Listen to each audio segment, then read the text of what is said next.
Assalamualaikum warahmatullahi wabarakatuh. Perkenalkan, saya Salwa Azizah dari kelas 2 PIH dengan NIM akhir 379. Di sini saya akan mempresentasikan salah satu karya saya bersama rekan-rekan saya, yaitu sebuah artikel jurnal yang berjudul Dewi Sartika, Perjuangan Perempuan dalam Kesetaraan Pendidikan. Jadi saya dan teman-teman saya mengangkat tema tersebut dengan melihat bagaimana latar belakang dari pendidikan perempuan di era zaman dahulu. Jadi kalau di era zaman dahulu itu perempuan tidak mendapatkan pendidikan dengan selayaknya seperti di era sekarang, dan Dewi Sartika adalah salah satu tokoh pahlawan perempuan Indonesia yang memperjuangkan tentang kesetaraan gender tersebut, ataupun kesetaraan lebih utamanya pendidikan. Ya, dia yang merongrongkan tentang emansipasi wanita, mungkin sama dengan pahlawan-pahlawan perempuan seperti Kartini dan sebagainya. Dewi Sartika itu yang pertama itu kami bahas tentang bagaimana sih profil Dewi Sartika, siapa dia, dari keluarga mana. Dewi Sartika itu adalah seorang putri dari Patih Bandung pada saat itu, yaitu Raja Somanegara. Somanegara dia itu berasal dari keluarga priayi, ya udah pasti, dari bangsawan begitu, darah biru. Dan Dewi Sartika sendiri itu dulu itu pernah sekolah hingga di kelas, ada namanya dulu tuh kelas 2. Kalau dulu kan ada sekolah-sekolah Belanda yang itu tuh hanya bisa diikuti, atau yang sekolah situ hanyalah anak-anak Belanda dan juga anak-anak dari kalangan bangsawan. Dan itu adalah sekolah tingkat 1 dan sekolah tingkat 2, dan saat itu Dewi Sartika mendapatkan pendidikan hingga di tingkat kedua. Tapi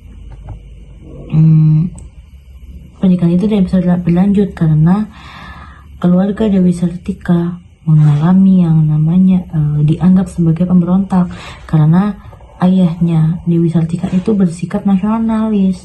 Ayah Dewi Sartika tidak mau tunduk kepada Belanda, sehingga ada beberapa yang ditentang, tapi malah keluarga Dewi Sartika yang dianggap sebagai pemberontak, hingga orang tuanya, yaitu ayahnya dan juga ibunya, Raden Raja Permas, itu diasingkan ke Ternate. Tetapi Dewi Sartika sendiri tidak ikut diasingkan.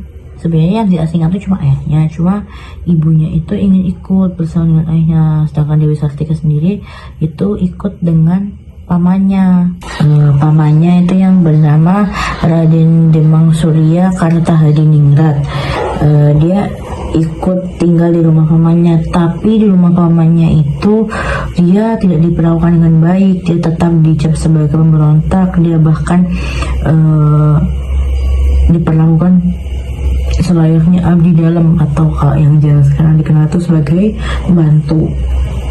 Tapi semangat Dewi Sartika itu tidak berhenti di situ. Walaupun dia diperlakukan seperti itu, dia masih sangat semangat berjuang untuk menggapai cita-citanya sebagai seorang pendidik. Dia sangat ingin memajukan pendidikan Indonesia. Dia sangat ingin memberikan pendidikan kepada kaum-kaum perempuan di era saat itu. Dan untuk dari situ mulai tuh perlawanan Dewi Sartika terhadap yang namanya kesetimpangan gender ataupun kesetimpangan pendidikan pada saat itu. Dewi Sartika sudah mulai, tetapi start awalnya itu dimulai saat ibunya Raden Raja Permas itu pulang dari pengasingan. Tetapi saat itu dia pulang sendirian karena ayahnya meninggal dunia.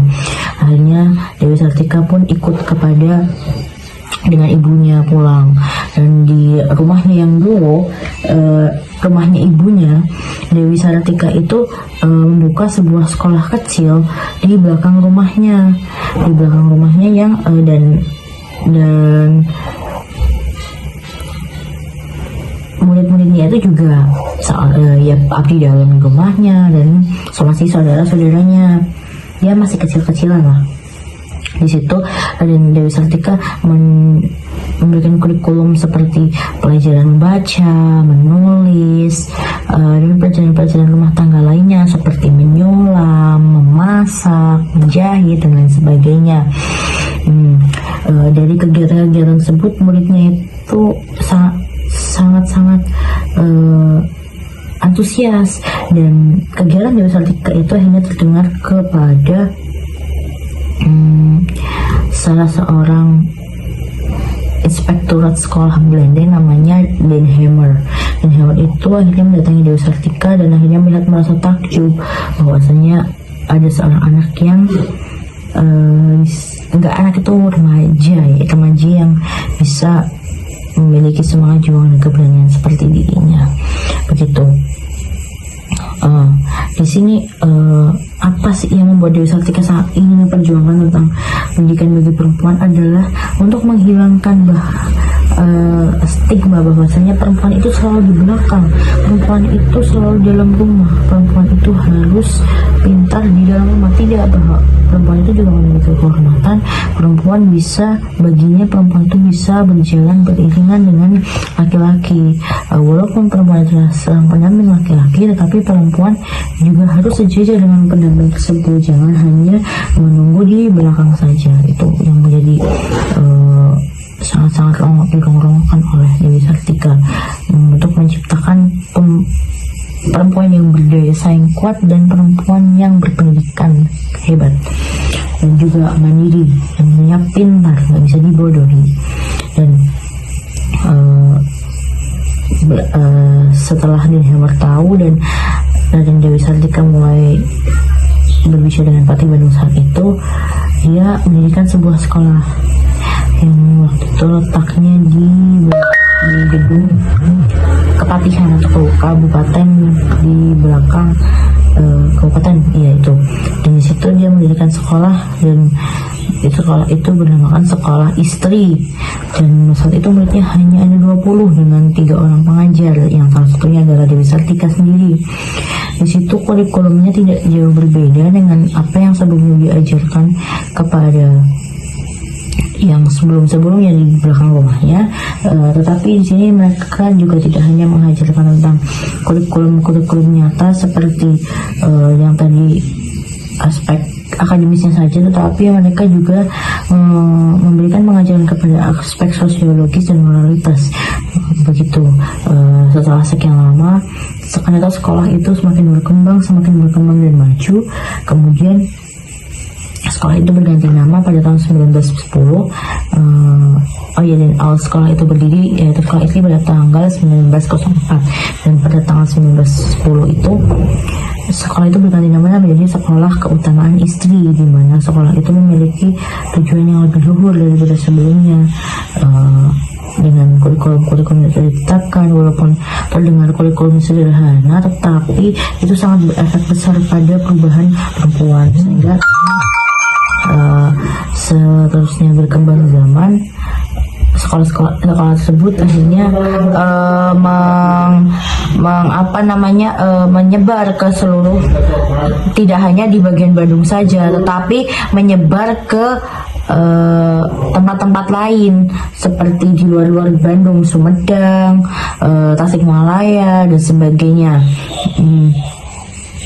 Akhirnya sekolah itu menjadi besar dan menjadi contoh bagi para perempuan lain untuk memperjuangkan tentang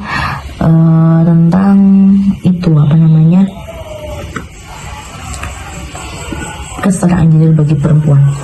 Dan Dewi Sartika juga tetap semangat, dia berkeliling Indonesia untuk menjelaskan tentang, memberikan pengajaran kepada tenaga pengajar untuk mengajarkan pendidikan terhadap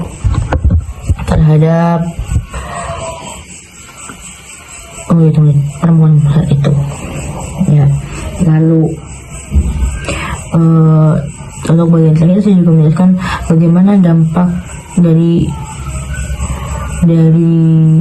apa yang Dewi Sartika lakukan. Ya, yang tentu yang pasti dampak dari apa yang Ibu Santika perbuat sangat besar bagi bangsa Indonesia, khususnya perempuan, karena apa yang dia perbuat hingga saat ini masih berdampak bagi kita, dan kita merasakannya. Kesetaraan pendidikan, kesetaraan gender, kita bisa mendapat apa saja yang laki-laki dapatkan, tanda kutip pendidikan ya teman-teman. Nah, begitu ya, sekiranya itu yang bisa saya sampaikan tentang artikel saya yang berjudul dari Santika. Untuk itu adalah singkat. Maaf apabila ada kekeliruan. Wassalamualaikum warahmatullahi wabarakatuh.